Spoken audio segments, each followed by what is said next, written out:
Well, let's start off. Anyway, welcome to Sunday Sewnsence number 18. Today is the 21st of May 2023, and got a bit of news and a couple of videos to show you. I didn't do a show last Thursday because didn't feel like it, as you do. But in the meantime, we'll start with a bit of music I've played before, but well, you might like it. Excuse me. Let's press the right button, and then we can all join in. Listen to some Polka Jew.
Wasn't that lovely?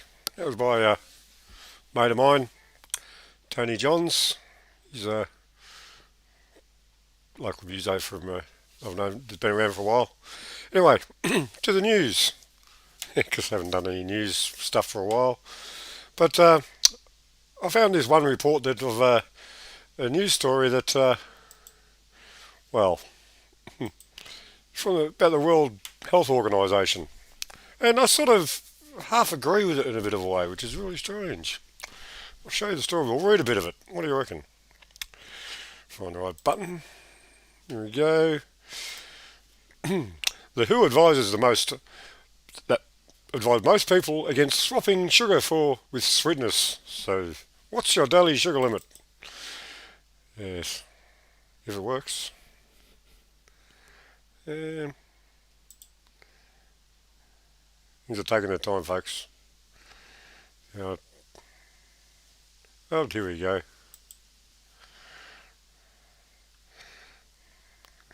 A nice little picture of a bit of something sweetness.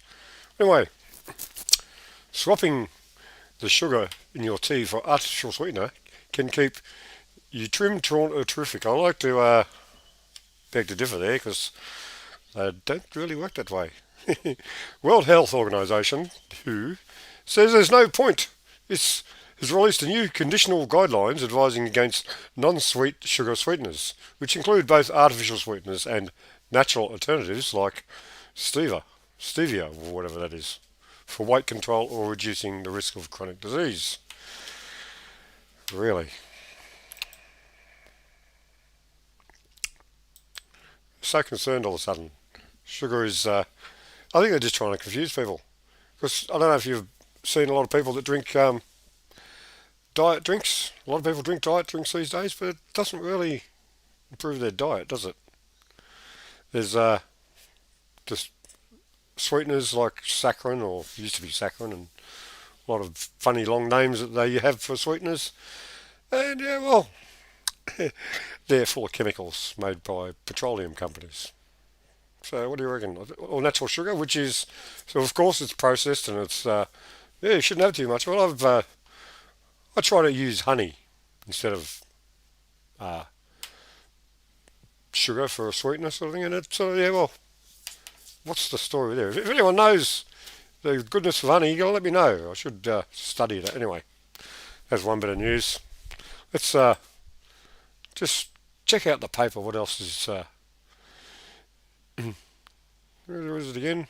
Sorry, folks. We're back, and that's the sugar story. Anyway,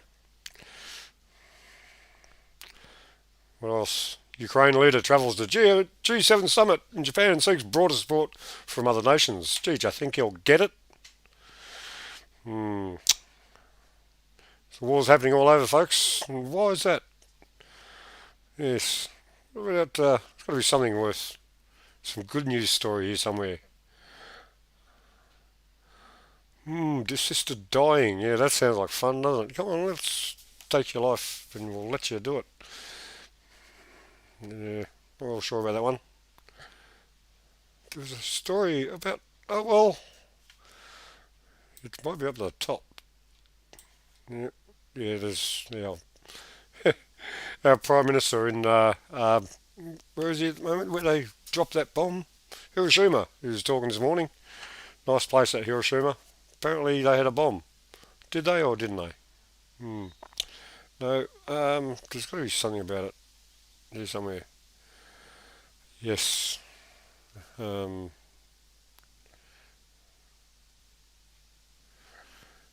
you heard about the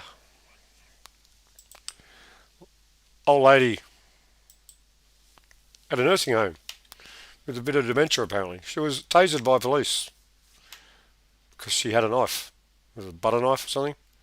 Two big burly fucking policemen in Kevlar and stuff like that. I don't know this, I'm making this up a bit because I wasn't there. But the story goes that there was police with tasers, an old lady with a knife, an old lady with dementia, in the 80s. What happened? Notice the commissioner. She went out and had a bally chat with the parents, or the parents, the family of the victim.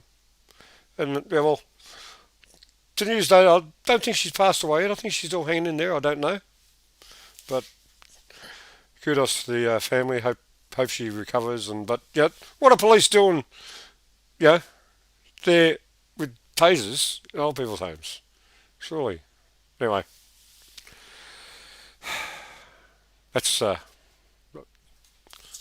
today. Here's today's run sheet. Nothing's on it, but I've got a couple of videos that I might I'll show you. My friends from Canberra. I don't know if you noticed the pictures that I have turning behind. They're all of Canberra. And your mate Daniel Vincent, he put this video out the other day. It goes for about 20 minutes or so. And well, this is what happened just the other day in Canberra. Bring it up. Press play. I'm going to find the button. Well,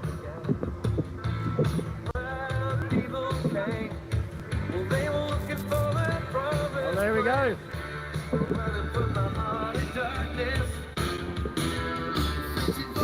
Welcome to Judy First Digger, live on YouTube, our third channel. Due to full censorship and loss of freedoms, we now have Judy First Digger. Thank you very much for Cara, her ongoing support with United Oz protest. Thank you, Cara. We just couldn't have got anything out with you. I really hope anything we've done today has not spoiled your channel. If not, this one's ready for you. You can be a Judy First Digger too. But yeah, here we are, Parliament House behind me there, and Parliament Lawns here, basically to tell the unconstitutional government that we know what they've been up to. And we're holding them accountable. They're not going to get away with it. We've had the Forest of the Fallen here, which is now packed up. A lot of people just mingling and socialising, a bit of music. The stories have been heartbreaking. And other warriors here have been absolutely inspirational. The men from Snowy River. We've got mad Scotsmen wearing kilts on a day like today. No wonder they're called mad Scots.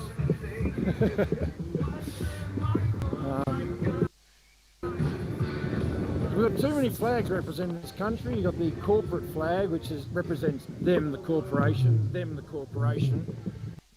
The Aboriginal flag, our First Nations people. We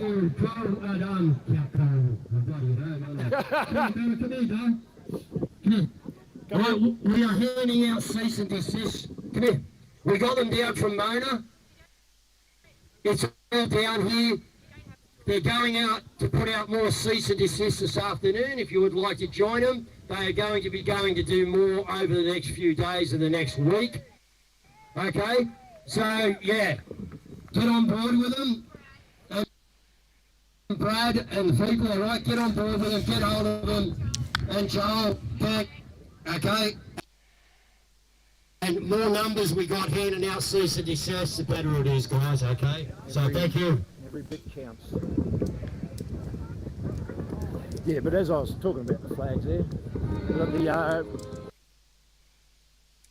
I'm not sure if it's a corporate flag anymore, the Indigenous flag.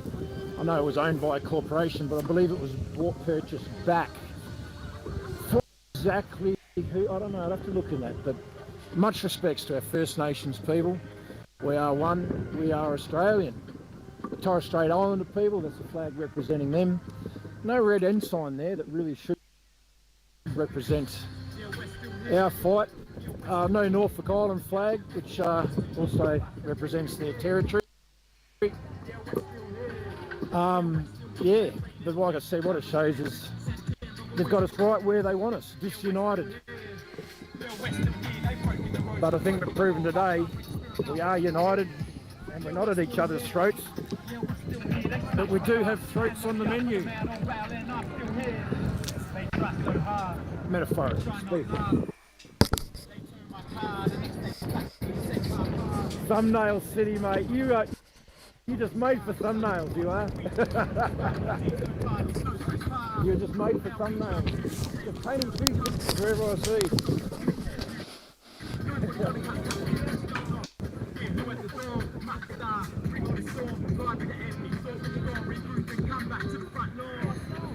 Yeah, we're still here. I never actually realised that until you mentioned it. Yeah, it is. It's our song. We're still here. So it'll be another week before Freedom Front Canberra's up and running because they banned us. So this is Judy First Digger. Yeah, oh, they better not touch Kara's channel. But I tell you what, yeah, we'll leave it private. Hopefully it's gone private.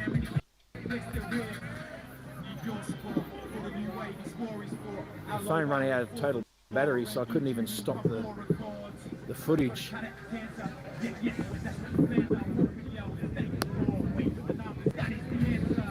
don't think I'll be far from heading off from here and go find a warm place.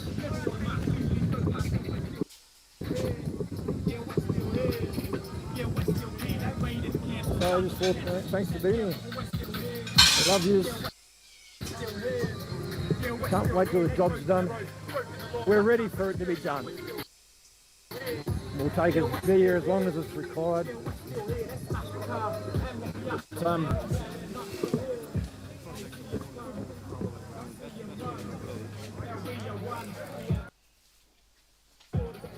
So yeah, welcome to Duty First Digger, Freedom Front, Canberra. We'll probably go live with this one tomorrow as well. Might do it too live, you never know. But this is the backup to the backup, so please like, share and subscribe. I always say, if you don't like us, just don't like us. Don't need to push any buttons at all. But if you do like us, just know that we love you. So I'm going to tune out for the day, get on some charge and hopefully make sure that other channel's finished and complete. But thanks for being here, and I'll go live on this one tomorrow. Hey guys, thanks for all coming.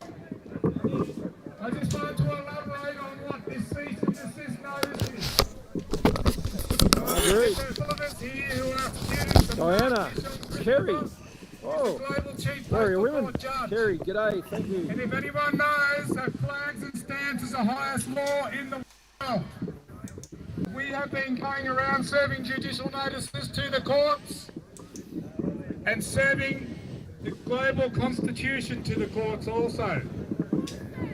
Alright, so these people in these stations, they are getting these cease and desist notices and these judicial notices as well. And they are not corporate, they are federal. They're higher than this, they're the real federal. Alright, so things are happening.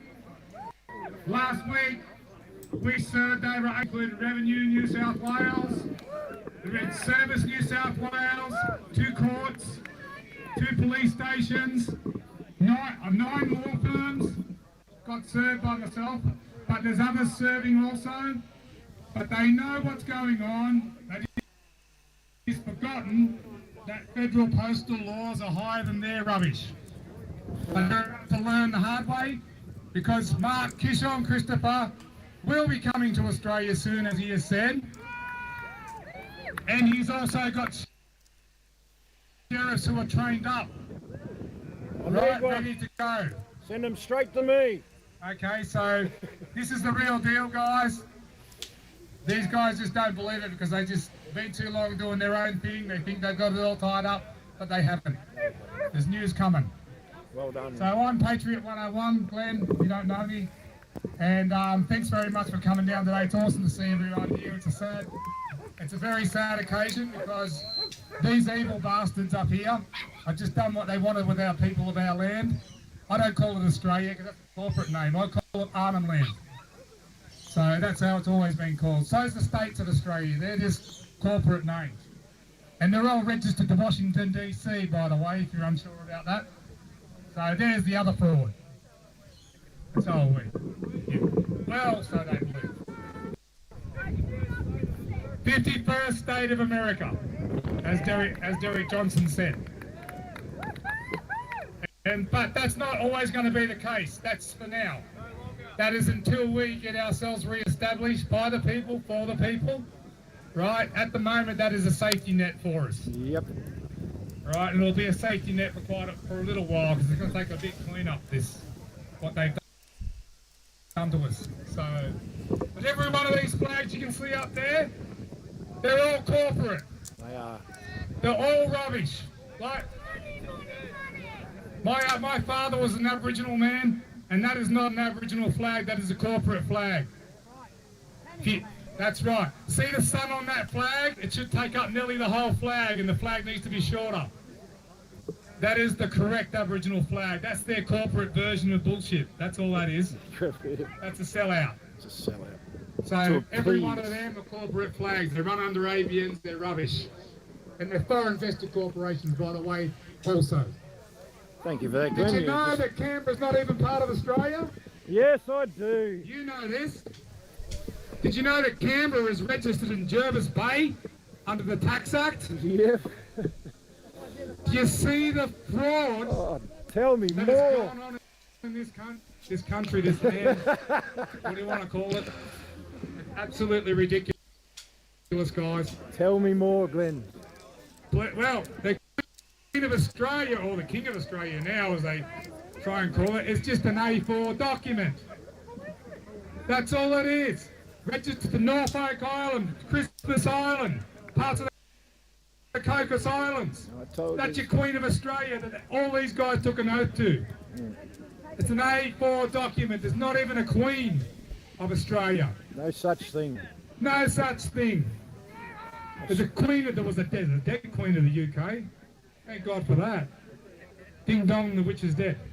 Anyway, done nothing but suck the taxes out of this country. Union Jack, what a load of rubbish that is on this stupid corporate flag. Rip it off. You can piss that off. I think we'll be ripping it off when we know the Absolute truth. rubbish. And that's no offence to the English people. They're all, some beautiful English people, but it shouldn't be on our flag. Walking around because I'm In angry. this country, that's a load of rubbish. They stole it. But anyways, we've got some good people.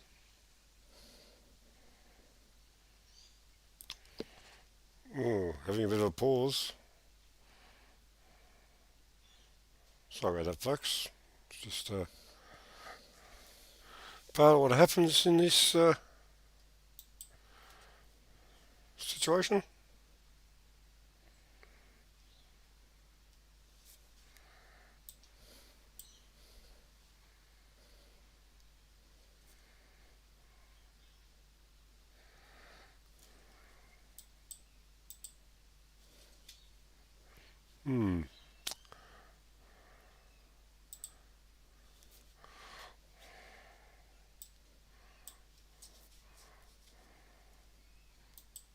We might have to give that a pause, if it'll pause for us, and put that to bed. Well, but you just get the general sort of guise to what's happening over there in, or down in Canberra. Canberra's somewhere I've reported from before, and I plan to again. I've got to fix my bus first. I've spoke about my bus before, and There's a lot of people learning a lot.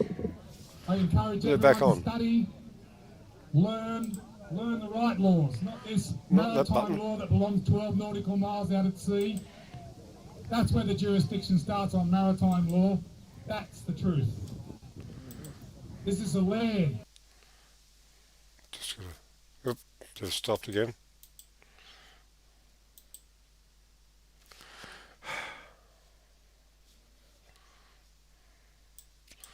Well, I'm not going to let that happen again. I have to stop that.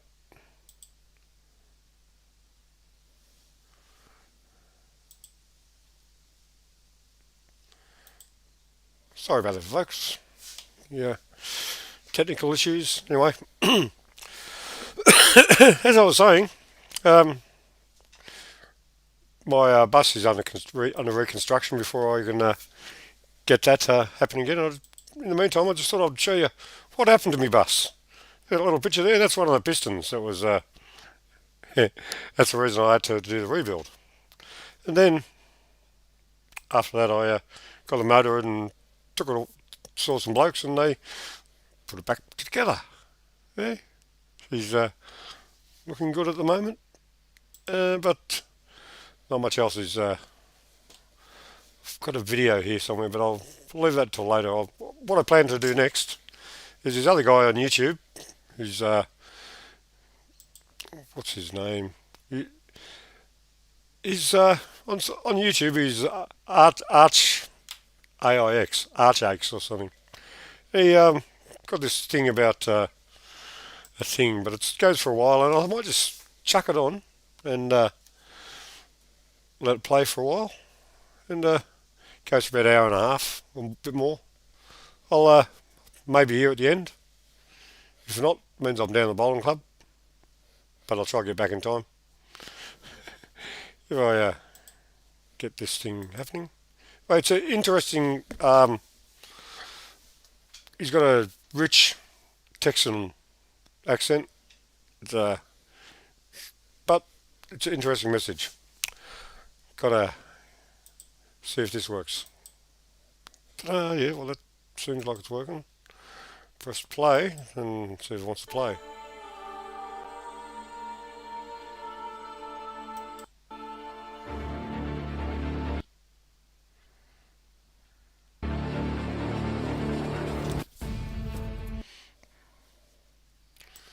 Hmm.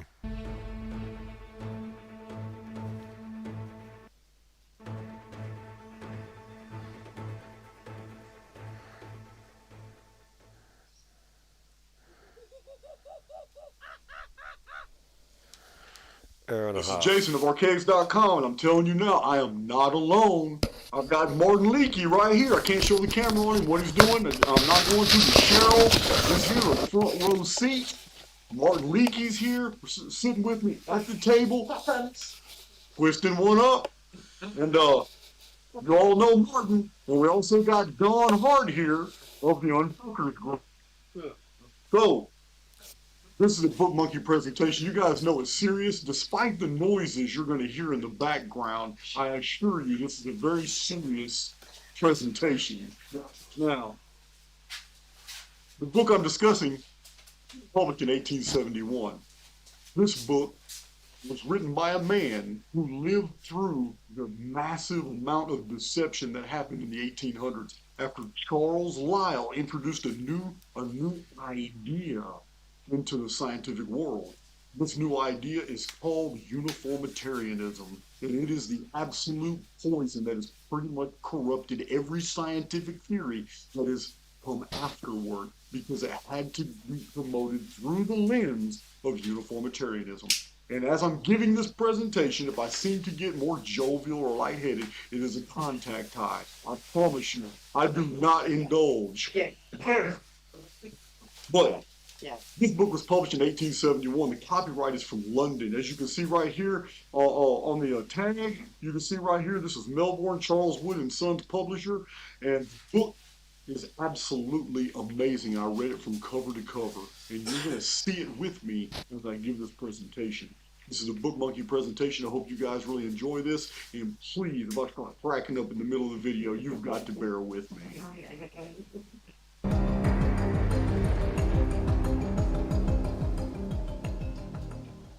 Okay, guys, you're going to have to bear with me here at this table, and my listeners, you have to understand, when I'm presenting the data that's found in these old books, we're still dealing with a scientific world that had already been convinced that we live on a sphere hurling 63,000 miles around a star. So some of the terminology you're going to hear is uniformitarian.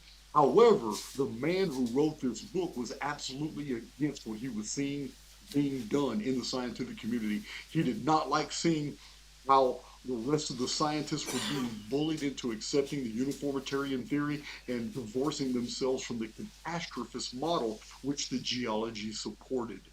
So for those of you who don't know, uniformitarianism is a new scientific thought introduced by Charles Lyell in 1830 to 1833, where he basically said that the layers of the earth took hundreds of thousands to millions of years of age each, and that world history must be looked through a lens of almost impossibly unimaginable long periods of time. He said we can't, basically, he introduced to the scientific thought that we cannot interpret geological and archaeological data unless we first ascertain that it's already so old we can't count the years. This premise, this filter, has basically effed all geological and archaeological data since then. This is what we're discussing in this book, but we're going to be reading passages that this man said in 1871 that proves that uniformitarianism is not only bogus, but that the traditions of the world concerning a major flood are absolutely true, and the scientific evidence shows it, and uniformitarianism was created to cover it up. And the way they did this is they invented the Ice Age. This is what this book is about. It's called Cyclical Delusions. I've got Martin Leakey here, and I've got Cheryl, a front row seat, and the Unfuckers group has a representative sitting right here named Don Hart. So we're going to get through this video together. At least I am. I'm already feeling it. Now, Cyclical Delusions. The title is weird. An explication of the chief geological phenomena of the globe by proof of periodical changes of the Earth's axis. Remember, guys, Phoenix phenomenon has already showed 4 times in recorded human history where we had temporal pole shifts. We have not had lithospheric displacement. We have had temporary and went back to the normal positions only after the destruction was over. We've got this in the historical record, and we're going to hear about it now in the scientific evidence. And it's very, very compelling. My Phoenix archivists, you guys know, you've seen this data. Now you're going to see the same Phoenix data, but from a purely scientific perspective. So let's move on. This is a theory founded on geographical facts, true nations of carboniferous mineral, talking about the location of the coal deposits because they are not found randomly. The coal seams that have been found around the world are only at certain locations, and it gives a great hint as to what happened in the ancient world. And what's found in those coal deposits also tells us what happened in the ancient world, and uniformitarianism cannot account for it. So let's get into this book. It's going to be great. Martin, you excited? Yeah, I'm excited. I have posted about a coal stream that went from South Wales, where I live, and came up in Pennsylvania, the coal mines there. And it's exactly the same coal stream. Goes right across the Atlantic. Right. Yeah. Right. Coal. We're going to discuss that from this book. These massive, huge, thick coal seams go under the oceans and in the next continent as if it was a prior period where the ocean wasn't even there. So let's get to it. So in the preface to this amazing book from 1871, which was written 37 years after Charles Lyell introduced his uniformitarian theory. So for 37 years, the author had to sit here and listen to the whole scientific world basically grovel at the feet of Charles Lyell. And he had to sit there and watch the growing career of Charles Darwin when he came up with natural selection and evolution. Now, natural selection and evolution was only developed because of uniformitarianism. It would have never been developed outside that context. So Charles Darwin really isn't really a pioneer. He really just adapted to the scientific flavor of the day. So, having said all that, that's my words. Now we're going to get into the author here. And this is something I should have mentioned. I'm sorry I didn't mention the author's name, but I'm at a loss to even find it now because I didn't even put it in the stills. But we'll get to it. We'll get to it in a little while because he's going to be named in the text.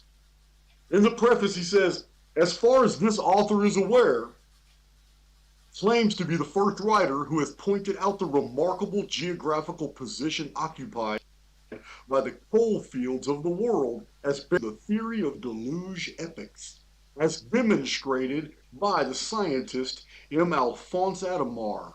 Now, the author of this book relies heavily on the French scientist Adamar, and this is where he pulls most of his data because this French scientist, was actually an archaeologist. He had boots on the ground, and these are the things that he had found. The common belief is that for cycles of ages before the historic era, land and water were distributed in general as they are now, as far as geological research has been pushed. The reverse of this, though, is what has been found to be true. For there is a great, significant, and hitherto unexplained difference between the northern and the southern hemispheres. what this man is saying is that proof that something very terrible happened to our world is seen in that the distribution of the continents north of the equator is very different than what we find south of the equator. And he's going to give many examples. So this should raise you should get really curious about this, because I have never even seen or heard anything like this in any other presentation. That the distribution of land masses and seas and oceans are very different in the northern hemisphere as opposed to the southern hemisphere, and that there's a cause for this that is easily explainable. So, well, you guys excited yet? Yeah, All right, very cool. you better be. Just reading about Lyle now. You checking out Lyle? Yeah. Yeah, 1830, 1833, right? It's closely associated with Darwin and the origin of the species came out at the same time.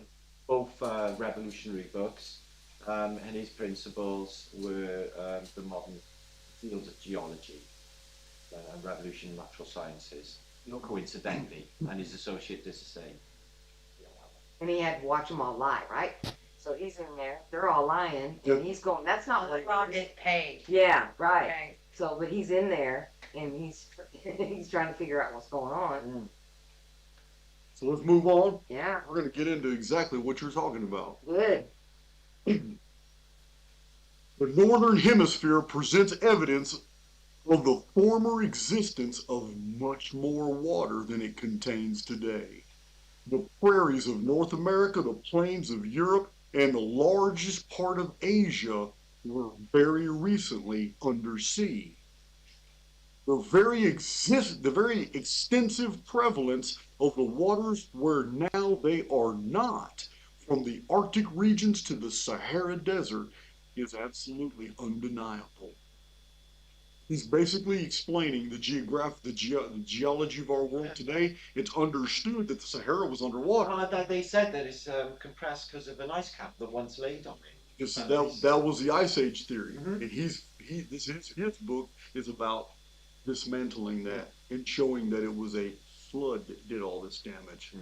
But he's basically explaining that we have the reverse to be true. Everywhere that we find dry ground, there's evidence the seashells and that it's been underneath. Yeah. And the places that are now completely covered in water were formerly dry ground. Something has reversed the entire deal, but it's not what you think. The reversal is between the northern hemisphere and the southern hemisphere, and he's going to go into detail. So, proofs of the sudden and violent change in the structure of the Earth's surface are to be found, as Cuvier judged, in the frozen carcasses of animals in the north, and in the opinion of the same distinguished man, that's Cuvier. The evidence also exists of a great deluge only a few thousand years ago. Computer science is saying this. This is really good. Yeah. We may therefore assume that such a deluge as Cuvier and others find to have been found among comparatively recent phenomena of the globe. Remember, guys, this is by scientists. You gotta forgive us for these terms. I'm reading the text. A comparatively recent phenomena of the globe best explains the scattered boulders which have hitherto been regarded as the greatest proof of glacial action, and also most of the alluvial deposits which are strewn all over the world, for such was the rush of water. All these cited facts, and with them the entire disappearance of the huge mammals of a very recent age, which are puzzles, if not contradictions, for orthodox geologists, are fully accounted for by a nearly universal deluge. What is being said here is, first of all, evolution promotes these life forms becoming more and more complex, getting bigger and all that What's the stuff. distances of time? But geology shows we got massive evidence of a great cataclysm, and the giant animals have suddenly become small. It can't be. Vapor canopy. Hmm. They don't have the oxygen to breathe, so they can't grow that big anymore. Right. Right.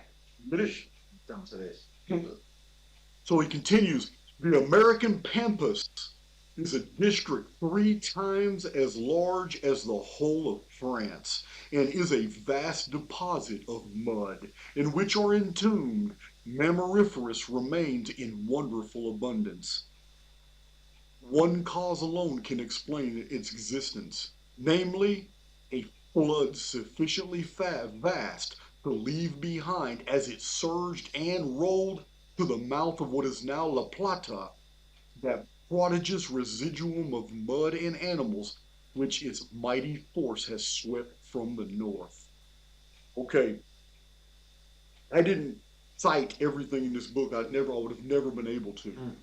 But he's got visual pictures of what happened in this cataclysm, where this massive freezing happened instantly. Vapor canopy collapsed, everything froze at the extremities. The equatorial zone, which was on a flat Earth map, it would be the center area of the tropics. The warmer parts didn't freeze. Only further away from the tropics did it freeze. But when it froze, as it thawed out and the water rose, you can actually understand why they found like 2.5 million mammoths, sloths, woolly rhinoceros, all matted together like a carpet. Because when they died, the mammals bloat. Floating mammals float to the top. Then, as they decompose, they glue together. This is exactly how we find them. Because as the waters come down, the decomposing glued islands of animals settle in the lowest parts where the water goes, the valleys. They go to the valleys, where already compression has laid coal seams. So they lay on top of it, and then this mud, it's talking about 3 times the size of France, right here in the Americas. So much mud from this worldwide flood ended up in America, and the mud was deposited over this whole area, and then the animals were laid down on top of it because they were floating. There were islands of floating animals that just laid on top of it, and that's why they're so perfectly preserved. All the way to La Plata. All the way to La Plata.